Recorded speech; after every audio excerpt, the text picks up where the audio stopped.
ചെറിയ വാഹനം ഓടിച്ചതിന് ശേഷം വലിയ വാഹനത്തിലോട്ട് കയറുമ്പോൾ ഉള്ളിലൊരു ഭയമാണ്. നമുക്ക് വാഹനം കയറുന്ന സ്ഥലമാണെങ്കിൽ തീർച്ചയായിട്ടും നമുക്ക് എത്രയെല്ലാം വലിയ വാഹനമാണെങ്കിലും നമുക്ക് ഓടിച്ചുകൊണ്ട് പോവാം. നമുക്കതിൻ്റെ നീളമോ വീതിയോ ഒന്നും മനസ്സിലാകുന്നില്ല, അതുകൊണ്ട് വാഹനം ചെന്ന് മുട്ടുവോ എന്നുള്ള ഉള്ളിലൊരു ഭയം ഉണ്ടല്ലോ. ആ ഭയം നിങ്ങൾ കളയുക. കാരണം നിങ്ങളുടെ എക്സ്പീരിയൻസ് ആണ്. ഇപ്പം എതിരെ ഒരു വാഹനം വരുമ്പോൾ രണ്ടും കൂടെ ഒരു സൈഡിൽ കൂടെ പോകത്തില്ല, അതിൽ ഒരാൾ അഡ്ജസ്റ്റ് ചെയ്തേ പറ്റത്തുള്ളൂ. അപ്പം ഇപ്പുറത്തുള്ള ഡ്രൈവർ ആ ഗ്യാപ്പ് കാണുന്ന സ്ഥലത്തോട്ട് കയറി പോവുക, അല്ല രണ്ടും കൂടെ ഒരു സൈഡിൽ കൂടെ പോകത്തില്ല. പിന്നെ നിങ്ങൾ വാഹനം ഓടിക്കുമ്പോൾ ശ്രദ്ധിക്കേണ്ട കാര്യം, എതിരെ വരുന്ന വാഹനം നോക്കിക്കൊണ്ടിരിക്കരുത്. ചിലപ്പോൾ ഒരു വലിയൊരു വാഹനമാണെങ്കിൽ നിങ്ങൾ എതിരെ വരുന്ന വാഹനം നോക്കിക്കൊണ്ടിരിക്കും, നിങ്ങൾ പോലും അറിയാതെ മനസ്സുകൊണ്ട് കൈനെ തിരിപ്പിക്കും എങ്ങോട്ട്, ലെഫ്റ്റിലോട്ട്.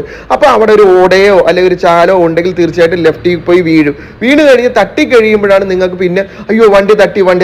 അങ്ങനെ തട്ടാനുള്ള കാരണം എന്താ, നിങ്ങൾ ഓപ്പോസിറ്റ് വരുന്ന വാഹനത്തിനെ നോക്കിക്കൊണ്ടിരുന്നിട്ട് മനസ്സുകൊണ്ട് കൈനെ തിരിപ്പിച്ചതാണ്. അപ്പൊ നിങ്ങൾ നോക്കേണ്ടത് നിങ്ങളുടെ ലെഫ്റ്റ് സൈഡ് മാത്രം നോക്കുക. ചെറിയ ഇടുങ്ങിയ സ്ഥലത്ത് വരുമ്പോൾ ആ സൈഡിലോട്ട് മാക്സിമം നിങ്ങൾക്ക് കയറ്റി കൊടുക്കാൻ പറ്റുന്ന അത്രയും വണ്ടിയെ കയറ്റി കൊടുക്കുക. അതാണ് നിങ്ങൾ ചെയ്യേണ്ടത്. പിന്നെ രണ്ടാമത് നിങ്ങൾ ശ്രദ്ധിക്കേണ്ട കാര്യം, ഒരിക്കലും ഹോണടി കേൾക്കുമ്പോൾ നിങ്ങൾ മിറർ നോക്കിക്കൊണ്ട് അയാളെ രക്ഷപ്പെടുത്താനായിട്ട് നോക്കരുത്. നിങ്ങൾ ഹോണടി കേട്ടിയാൽ നിങ്ങളുടെ വണ്ടിയുടെ വേഗത ഒന്ന് കുറച്ച് കൊടുക്കുക, അല്ല അയാളെ രക്ഷപ്പെടുത്താനായിട്ട് ഇല്ലാത്ത സ്ഥലം ലെഫ്റ്റ് സൈഡിലോട്ട് കൊടുക്കും. ചിലപ്പോൾ നിങ്ങൾ ആ വിഷ്വല് കാണത്തില്ല. നേരത്തെ പറഞ്ഞതുപോലെ തന്നെ വല്ല ഓടോ വല്ല ഉണ്ടെങ്കിൽ അതിൽ പോയി വീഴും.